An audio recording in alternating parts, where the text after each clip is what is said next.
Gue rasa ini perlu banget ya didengar sama orang bea cukai atau orang keuangan ya. Mobil yang masuk ke Indonesia hitungannya bekas ya. Bekas karena ketidaktahuan, padahal mobil ini baru karena kilometernya balik kan.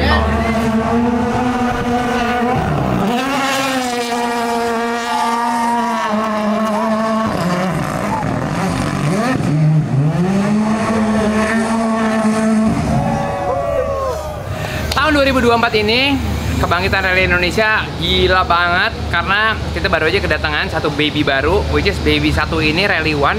Cuman ada 2 di UK dan 1 di luar UK, di dunia hanya di Indonesia, which is ini Rally One.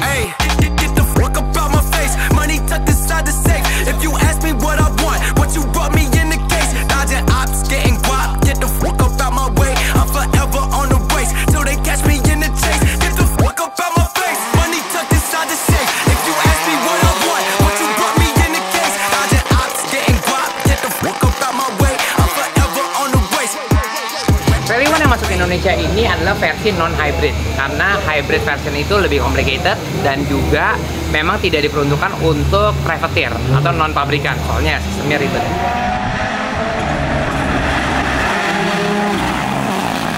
Nah, perbedaannya jelas cukup banyak karena hybrid system ini punya tenaga hampir 125 horsepower sendiri. Dan kompensasinya adalah gearbox yang dipakai ini gearbox yang dipakai untuk versi hybrid, jadi gigi satunya panjang. Di mobil WRC, cc-nya tetap 1600 cc, cuman mobil ini adalah prototype engine, jadi bukan engine dari manufacturer, tapi engine yang diciptakan memang hanya untuk mobil ini. Mesin 1600 cc dengan restriktor 36 itu sebenarnya punya alasan. Jadi gue bisa bilang, salah orang sekarang berpersepsi bahwa cc adalah segalanya, ternyata enggak. Kemarin gue dijelasin sama M-Swat engineer-nya, kenapa mereka memilih 1600 cc. Dengan regulasi FIA, restriktor 36 ini, kalau cc-nya 2000, dia tenaganya gede di awal. Begitu RPM-nya tinggi, lubang 36 mili ini hanya menghambat torsinya dia. Jadi mesinnya, grafiknya turun jauh. Sementara 1600 cc, karena tenaganya cuma 1600, dia itu punya grafik yang begini. Begitu ketemu restriktor di ujung, dia akan tetap punya grafik yang linear, sehingga itu menguntungkan.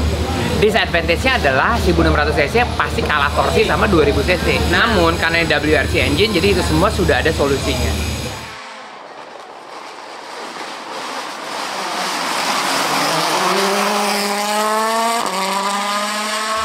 Sebagai rancang bangun mobil ini, bisa dibilang mobil ini 99% space frame atau mobil tubular. Oke, jadi kalian kalau sedang berpikir mobil tubular itu mobil bikin-bikinan anak off-road semua tubular gitu ya, karena nggak bisa beli mobil yang benar gitu, itu totally salah. Karena the real race car is tubular. Formula tubular, NASCAR tubular, WRC tubular, off-road racing apalagi tubular, you name it lah. Formula yang kecil juga tubular, whatever lah, di top level pasti itu tubular. Nah, untuk mengidentifikasi mobil ini seperti mobil biasa, jadi regulasi yang dikhususkan untuk mobil WRC sekarang yang harus pakai part asli itu hanya, hanya ya, bagian pilar A ini besi sampai kepala navigator sama driver. Ini besi ini ya. Kalau gue mundur dikit nih, ini udah karbon. Jadi ini ada perapatan supaya mempertahankan eksistensi bentuk asli. Part besi lainnya cuma satu, yaitu kap mesin. Nih. Ya. Ini besi. Udah selebihnya adalah mobil ini full karbon Kevlar. Full karbon Kevlar. Nih, makanya stikernya kenapa nggak bisa rapi? Soalnya ini karbon. Lihat bagian bawah. Tuh. Kolongnya begitu. Aerodinamika di mobil WRC sekarang, hybrid version ini, WRC Hybrid Generation, itu memang tidak segila di WRC Plus di generasi sebelumnya, karena aeronya lebih sedikit. Tapi tetap aja gila. Dari mulai airflow defender, masuk ke spion, ke belakang, buang angin ke sana, buangan angin turbo dari sini, angin panas yang masuk, muter ke sana, itu semuanya dipikirin.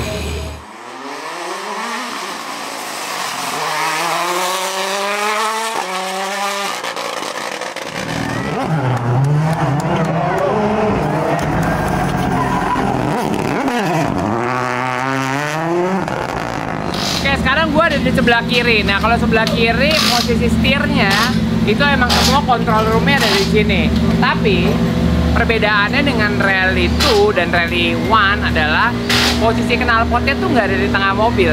Soalnya kan tadi gue bilang kalau ini kan adalah full subframe, 4 tubular chassis. Jadi mereka menempatkan struktur suspensi dan lain-lainnya itu di tempat yang memungkinkan, dan yang paling memungkinkan adalah di posisi navigator di sebelah kanan.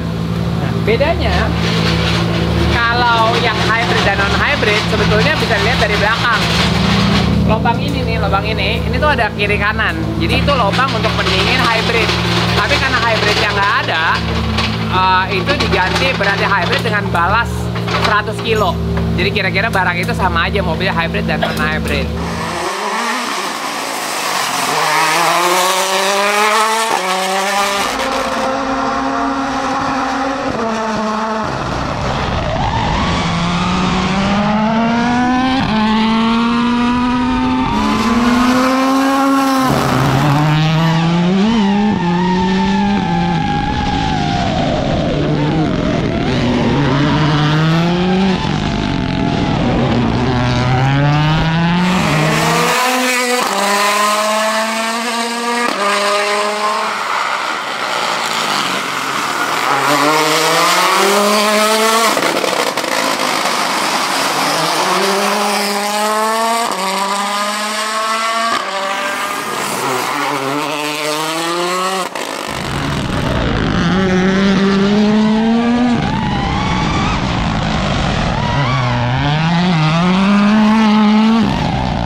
Kalau lihat dari dalam, akomodasi mobil itu jauh lebih complicated. Nah, kalau lu lihat nih, itu ada roll cage di tengah-tengah, ya. Jadi biasa kan mobil ini pilar A, roll cage-nya di pilar B dan pilar C. Sekarang pilar A di tengah-tengah nih ada roll cage, di B ada roll cage lagi.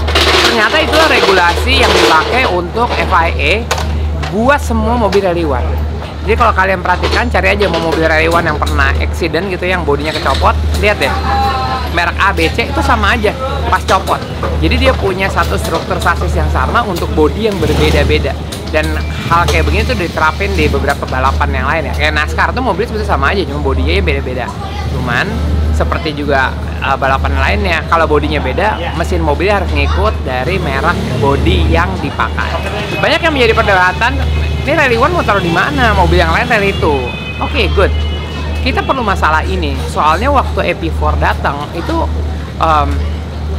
Evo teriak kita gimana dong? Oke, Evo dirubah, resistornya digedein, boleh sekuensial, nempel. Habis itu pas EP4-nya lagi berjaya, R5 atau Rally itu datang, EP4 pada bilang, gimana dong? Ya udah tunggu aja, kalau mobil udah banyak baru kita pecahin kelasnya. Jadi no need to panic gitu loh. Segala sesuatu di Indonesia ini paling menyenangkan kalau ada drama dan cerita baru yang seakan-akan ini masalah besar. Ini masalahnya belum besar. Masalahnya itu kita perlu masalah ini untuk mendevelop regulation and qualification. Dan ini mobil Rally One berdasarkan data yang ada, kalau di Super SS di luar negeri itu rata-rata deket sama Rally 2. Jadi nggak usah yang apa. Kalau kalian bilang ini Rally One nggak pantas untuk ditaruh di sini, terus mau dikemanain mobilnya? Iya kan? Jadi kita perlu ini secara statistik. Nanti kalau misalnya berkompetisi, siapa tahu ada beberapa mobil lagi. Oke, kalau dominasinya terlalu hebat, siapa tahu kita bisa akalin weight-nya atau restriktornya atau ada banyak hal lah gitu. Jadi nggak usah biasa untuk ngusir teknologi baru dan membela teknologi yang udah ada, karena dua-duanya bisa berjalan. Dan kalau di Indonesia, dia itu berada dalam kelas H1, jadi homologate 1, which is isinya Rally 2 sama Rally 1. Untuk H2, homologate 2, isinya Rally 3 sama EP4. Di Evo itu akan masuknya di M1 maupun M2. M1 dengan center diff, M2 tanpa center diff. Dan M1 itu mobil proto juga bisa masuk ke kelas M1. Gue rasa ini perlu banget ya didengar sama orang bea cukai atau orang keuangan ya. Kita punya aturan yang gue rasa aturan ini dibikin tanpa ketidaktahuan pihak keuangan, Kementerian Keuangan maupun bea cukai, yaitu peraturan mobil yang masuk ke Indonesia harus 2 tahun, oke? Maksimum 2 tahun, oke? Setuju dengan mobil biasa, tapi beda dengan mobil balap. Mobil balap buatnya aja 6 bulan paling cepat satu mobil, shippingnya ke Indonesia 6 bulan paling cepat, dan mobil donornya berusia mungkin ya di tahun yang sama atau tahun yang beda. Jadi mobilnya belum berangkat aja udah melewati batas. Jadi itu perlu tolong dicatat baik-baik regulasinya, tolong disesuaikan dengan keadaan yang ada. Karena kita dunia motorsport, kita tidak perlu nomor plat, kita ada ini di keadaan khusus. Satu. Nomor 2 adalah mobil balap itu kita lakukan rebuild setiap saat, ya. Rebuild setiap saat artinya kita balikin ke kilometer 0. Jadi kalau dibilang ini mobil balap baru atau bekas, itu cuma lihat dari kadang-kadang bentuk bodinya doang. Kalau kita facelift jadi baru lagi. Kenapa gue bisa bilang baru lagi? Karena ketika kita melakukan rebuild, kita ganti total semuanya. Semua baut yang ada, semua kaki-kaki, arm, segala macam. Yang sisa body shell doang. Body shell pun kalau di strip, sisa besinya doang. Dan besinya pun harus kita inspeksi untuk di kilometer 0. Karena kalau nggak lulus inspeksi itu, mobilnya itu tidak boleh balap. Jadi itu ketidaktahuan lagi, dan itu informasi baru untuk Departemen Perindustrian, Departemen Keuangan, dan juga Departemen Bea Cukai. Kita butuh penyesuaian aturan ini dikarenakan mobil-mobil yang masuk ke Indonesia itu yang beruntung saja yang tiba-tiba punya mobil yang full baru semuanya. Oke, karena kita butuh waktu untuk ngebangunnya. Satu mobil di pabrik butuh waktu 6 jam. Ya, untuk ngebangun dari pagi sampai sore. Untuk membangun mobil balap dari 0 sampai jadi minimal 6 bulan. Minimal. Bisa setahun lebih. Jadi selalu balapan kan, mobil yang masuk ke Indonesia hitungannya bekas ya. Bekas karena ketidaktahuan, padahal mobil ini baru karena kilometernya balik kan.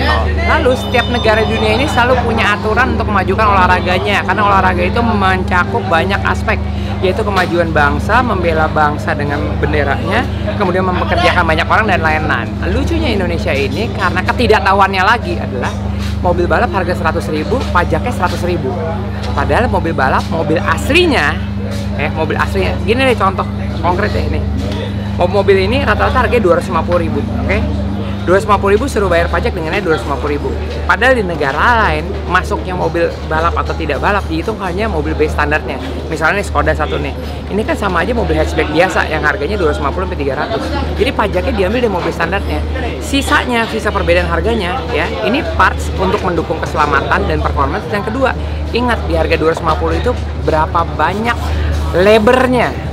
Jadi pikir deh, mobil yang masuk ke dalam dipekerjakan, masuk ke dalam sebuah komponen harga, yaitu jasa orangnya itu dipajakin lagi.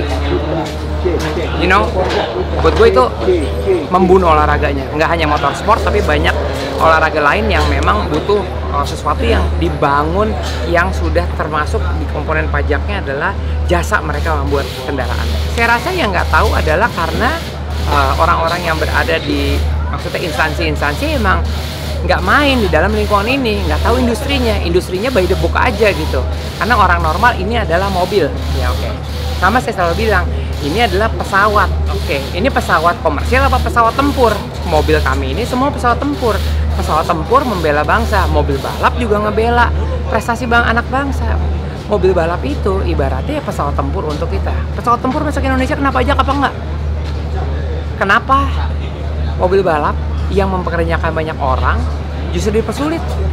Harus pajaknya A, B, C, D, E. Lalu kita ngobrol deh, punya Mandalika, ingat ya, kita perlu banget punya mobil balap dan motor balap dan majunya olahraga Indonesia ini kalau kita punya fasilitas yang bukan mimpi membanggakan prestasi dunia orang lain. Karena kita sebetulnya bisa kalau regulasi bangsanya sendiri mendukung. Gue tuh ngebelain kayak gini karena gue gemes banget.